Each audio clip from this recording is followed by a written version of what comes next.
রাধে রাধে বন্ধুরা, আপনারা আপনাদের ফোনের মধ্যে কোনো কিছু কাজ করছেন, হঠাৎ করে একটা সমস্যা দেখা দেয় যে আপনাদের ফোনটা পুরো একবারে অফ হয়ে যায় বা সুইচ অফ হয়ে যায়। কিন্তু তারপরে আপনারা কি করেন, আপনারা ম্যানুয়ালি ভাবে বা নিজে থেকে আপনারা ফোনটাকে চালু করেন বা অন করেন। কিন্তু বন্ধুরা, এই যে সমস্যাটা দেখা দেয়, এর সমাধান কিভাবে করবেন সেটাই আজকে ফুল প্রসেস দেখিয়ে দেবো মাত্র দুটো পদ্ধতির মাধ্যমে। শুধু একটাই ছোট্ট রিকোয়েস্ট, ভিডিওটা স্কিপ না করে প্রথম থেকে শেষ পর্যন্ত দেখবেন। চ্যানেলে যদি নতুন হয়ে থাকেন তাহলে চ্যানেলটিকে সাবস্ক্রাইব করে বেল আইকনের ঘন্টাটাকে অলে করে দিবেন। তাতে কি হবে, নতুন ভিডিও নোটিফিকেশন সবার আগেই পেয়ে যাবেন। ফেসবুক পেজটি যদি না ফলো করে রাখেন, ফেসবুক পেজটিকে অবশ্যই ফলো করে দিবেন, আর একটা লাইক অবশ্যই করে দিবেন। তো বন্ধুরা, চলুন আজকের ভিডিওটা স্টার্ট করে নেওয়া যাক। তো বন্ধুরা দেখে নিন, তো আপনাদের ফোনে কোনো রকমের কিছু কাজ করছেন, হঠাৎ করে ফোনটা সুইচ অফ হয়ে যাচ্ছে, আবার ম্যানুয়াল ভাবে আপনাদেরকে অন করতে। তো দেখে নিন তাহলে এই সমস্যাটা কিভাবে সমাধান করবেন। তো চলুন, তো প্রথমে আপনারা কি করবেন, তো 1 নম্বর প্রসেসটা দেখিয়ে দিচ্ছি। তো ফোনের প্রথমে সেটিংটা ওপেন করে নেবেন। ওপেন করে নেওয়ার পরই আপনারা কি করবেন, স্ক্রল ডাউন করে নিচের দিকে নেমে আসবেন। স্ক্রল ডাউন করে নিচের দিকে নেমে আসলে দেখতে পাবেন ব্যাটারি। এখানে ব্যাটারিটা টাচ করে দিবেন। টাচ করে দেওয়ার পরই দেখতে পাবেন এখানে অ্যাডিশনাল ফিচার্স, এখানে টাচ করে দিবেন। টাচ করে দেওয়ার পরই দেখতে পাবেন শিডিউল পাওয়ার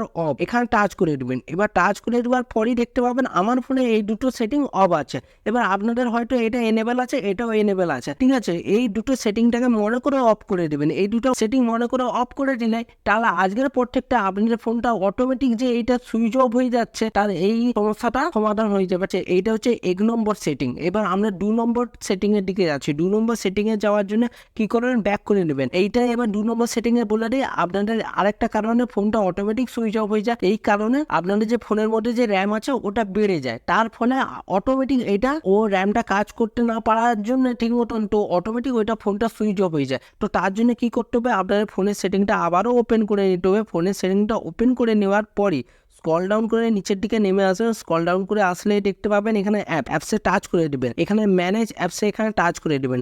টাচ করে দেওয়ার পরই কি করবেন, এখানে যে অ্যাপসগুলো আছে, যে অ্যাপসগুলো আছে সব অ্যাপসগুলোকে কি করবেন একটু দেখিয়ে দিচ্ছি। আমি একটা দুটো অ্যাপসের মধ্যে প্রসেসটা দেখিয়ে দিচ্ছি কিভাবে কি করবেন। যেমন এই একটা অ্যাপ আছে, এখানে ক্লিয়ার ডাটায় টাচ করে দেওয়ার পর ক্লিয়ার ক্যাচে করবেন, ঠিক আছে। তারপর ওকে করবেন। একদম ক্লিয়ার অল ডাটা করতে যাবেন না। ক্লিয়ার অল ডাটা করে দিলে আপনাদের যে অ্যাপসের যে যা অ্যাক্সেস সব কিছু উড়ে যাবে। যেমন আমি একটা উদাহরণস্বরূপ বলে দিচ্ছি, ফেসবুকে যদি ক্লিয়ার অল ডাটা করে দিলে আইডি পাসওয়ার্ড থেকে আপনারা উড়িয়ে যাবেন, তখন আপনাদেরকে আইডি পাসওয়ার্ড দিয়ে প্রথম থেকে আবার লগ ইন করতে হবে। তো ক্লিয়ার অল ডাটা একদম করার দরকার নেই। আর ব্যাক করে দিচ্ছি। ব্যাক করে দেওয়ার পর আরেকটা অ্যাপসে দেখিয়ে দিচ্ছি, এয়ারটেল। এখানে ক্লিয়ার ডাটা টাচ করে দেওয়ার পর ক্লিয়ার ক্যাচে এখানে টাচ করে দিয়ে ওকে করবেন। ক্লিয়ার অল ডাটা একদমও করার দরকার নেই। তো বন্ধুরা, এই দুটো প্রসেসের মাধ্যমে আপনাদের সমস্যাটি সমাধান খুব সহজেই হয়ে যাবে। তো বন্ধুরা, এটাই আজকের ভিডিও ছিল। ভিডিওটি যদি ভালো লাগে থাকে অবশ্যই লাইক করে দিবেন। চ্যানেলে যদি নতুন হয়ে থাকেন তাহলে চ্যানেলটিকে সাবস্ক্রাইব করে বেল আইকনের ঘন্টাটাকে অলে করে দিবেন। তাতে কি হবে, নতুন ভিডিও নোটিফিকেশন সবার আগেই পেয়ে যাবেন। ফেসবুক পেজটিকে যদি না ফলো করে রাখেন, ফেসবুক পেজটিকে অবশ্যই ফলো করে দিবেন। তো বন্ধুরা, ভালো থাকবেন, সুস্থ থাকবেন। দেখা হচ্ছে নতুন ভিডিওতে। রাধে রাধে।